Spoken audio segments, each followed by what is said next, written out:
Hi there, it's Sue, and thanks for joining me for Tips and Talk Day.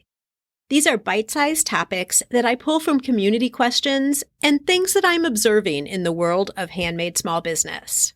If you'd like to submit a topic, DM me over on Instagram at GiftBizUnwrapped. I struggled with whether I should talk about this or not, but I'm surrounded by it daily, and it keeps popping up in my mind to share this with you. So I'm following my instincts and going with it. As I'm sure you've heard, there was another mass shooting last week in Highland Park, Illinois. You know, you hear about these events on the news, see the horror, and sympathize with those involved. You may even know someone affected by a violent event and reach out to help or offer financial support. There's anger, frustration, and lots of conversation asking, how can we allow these things to continue to happen? Because this is not the American way, and it needs to stop. It may leave you stunned, heartbroken, and unsettled for some time. But be honest, deep down, even though you say it could happen anywhere and to anyone, you never really think it will happen to you. Me too. Until last week. You see, Highland Park is my hometown, where we've lived for almost 40 years, where we've raised our children, and a town I love dearly. It's a beautiful community set right beside Lake Michigan and shaded by trees hundreds of years old.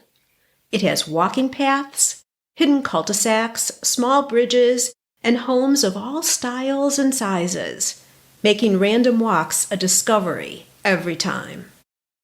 Every town is quaint in its own way, and I'm sure you can highlight favorite things about where you live. Highland Park is special unto itself, yet the same as so many others throughout our country. My offices are located in an old two-story building in the historic portion of our central downtown. I truly manifested this location about 10 years ago on a walk with my husband.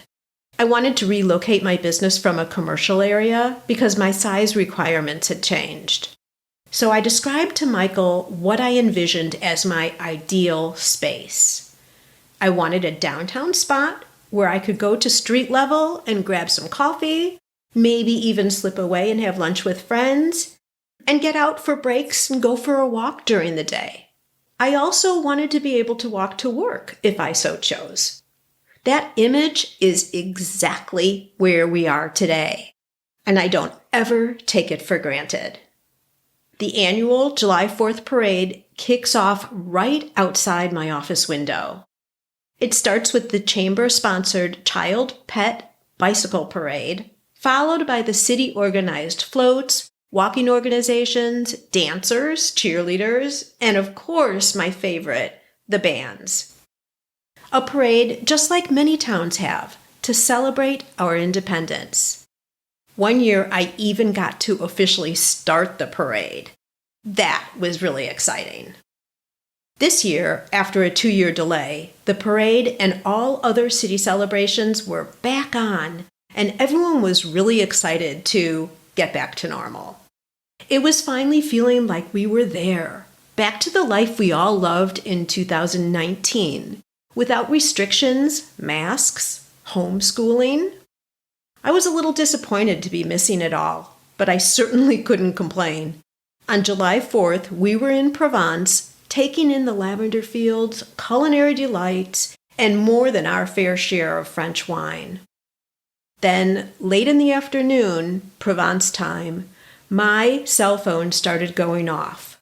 Calls and texts, one on top of another, over and over. That's how I found out, within those very first confusing minutes, what was happening a world away from where I was physically, but right next to me inside my heart.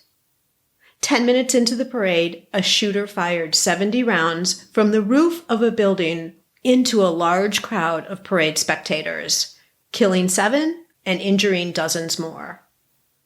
Suffice it to say, I know many who heard the shots, saw the violence, got hurt, ran for safety, aided the victims, and are now left to deal with the sense of all this and work on healing, whatever that means. Now that I'm home, the stories, so many individual experience stories. I'm not getting into any further details because that's not the point of my message for you today, but I can't discount the horror so many who I care about witnessed. After I got those initial calls telling me what was going on, my phone continued to be a hive of activity for hours and hours and hours. Seriously. Between trying to understand what was actually going on, the updates about catching the shooter, checking on people to make sure they were safe, and receiving calls of those checking on me because many didn't know I was out of town. It was an unorganized, ongoing chaos. My fingers couldn't tap replies fast enough, and one conversation led to 3 other things to uncover. Yet, amongst all this horror and feeling guilty about not being able to do more in that moment, I recognized something wonderful happening too. People reached out to me from all over the world and from all stages of my life, some who I haven't been in touch with for years. This reinforced 2 things for me that are the main takeaways I'm hoping to leave you with today. First, the power of community. Receiving all the check-in messages did my heart a whole lot of good. Friends and family, of course, and also many, many people who I've connected with through business, from local networking groups to the ribbon print company customers. If you don't know, that's my other business. And lots of Gift Biz connections like you, podcast listeners, Gift Biz Breeze members, which is the Facebook group, coaching clients, and other social media contacts.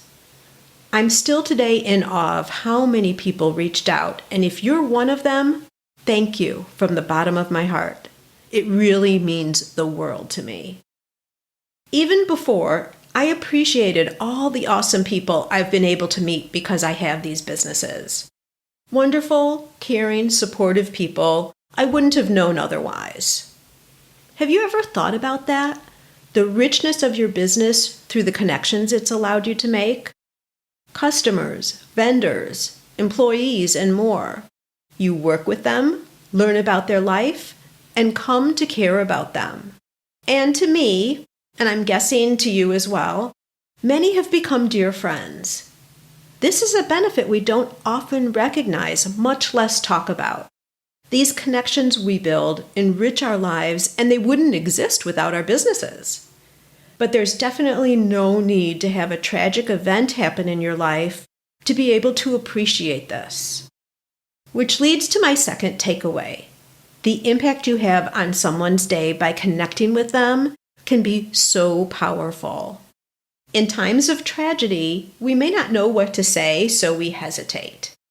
You think to yourself, will my words reflect really how I feel?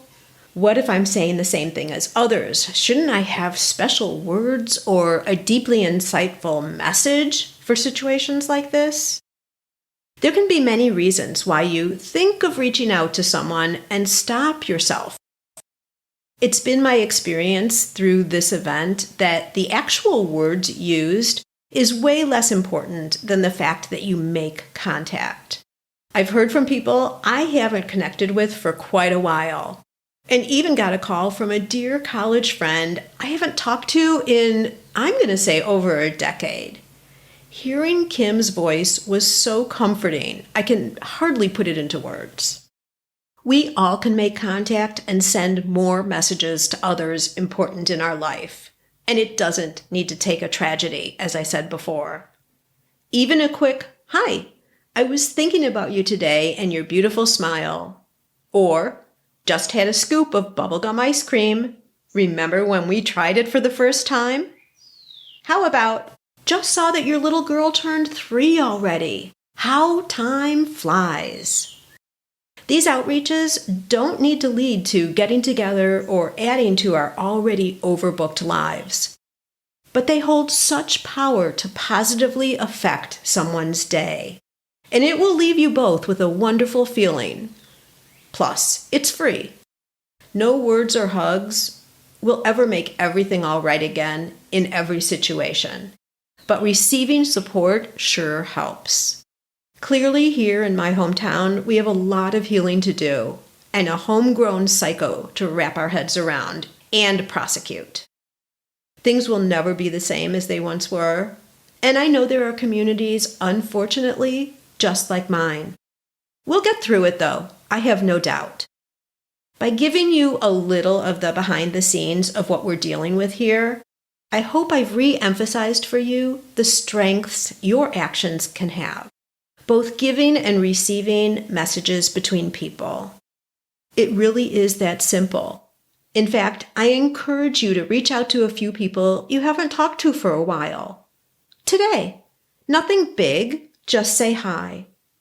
This exchange is what we all need right now, and is evidence of the beauty that exists in our world. And we have an opportunity to pass it on. That's a wrap.